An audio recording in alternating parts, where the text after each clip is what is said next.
సరే అంటే తరచూ బాణాసంచ ప్రమాదాలు జరుగుతున్నాయి. అయినప్పటికీ కూడా దీని నియంత్రణలో ప్రభుత్వం విఫలమవుతుందని వాదనలు బలంగా వినిపిస్తున్నాయి. నిన్న కాకపోయినా కొమ్మిపాల్లో జరిగింది, ఇప్పుడు ఇక్కడ జరిగింది. ప్రధానంగా ఇవన్నీ కూడా బాణాసంచ కేంద్రాలు అయినప్పటికీ కూడా సంబంధిత అధికారులు ఎందుకు చర్యలు తీసుకోవట్లేదు?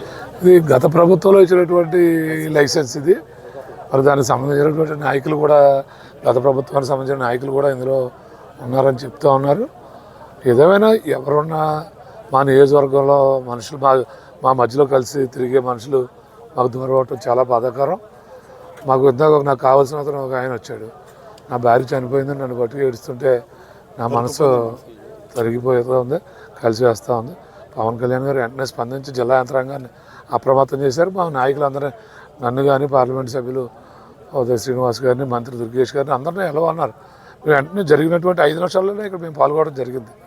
ఏదేమైనా మేము అందరూ సహాయం చేయలేనటువంటి పరిస్థితి. జిల్లా యంత్రాంగం అయితే SDRFని పిలిచారు, ఎక్కువ అంబులెన్స్లు వచ్చాయి, ఫైర్ వ్యాన్లు వచ్చాయి. ఏదైతే సహాయం చేయాలో అన్నీ ఇక్కడ యంత్రాంగం ఏర్పాటు చేసింది. బట్ అప్పటికే ప్రమాదం జరిగిపోయింది. అప్పుడు ఈ స్థాయిలో ప్రాణ నష్టం సంభవించలేదు, ఇంత పెద్ద ప్రమాదం సంభవించలేదు సార్. అంటే ఇక్కడ మా ఏరియాలో కూడా దీన్ని జీవనభృతిగా కొంతమంది అలవాటు అయిపోయి ప్రమాదం జరిగిన ఈ పని అలవాటు చేసుకుని ఈ పనిగా వస్తూ ఉన్నారు. ప్రభుత్వం కూడా దీని మీద పునరాలోచించవలసినటువంటి అవసరం ఉంది. ఏదైనా చంద్రబాబు నాయుడు గారు, పవన్ కళ్యాణ్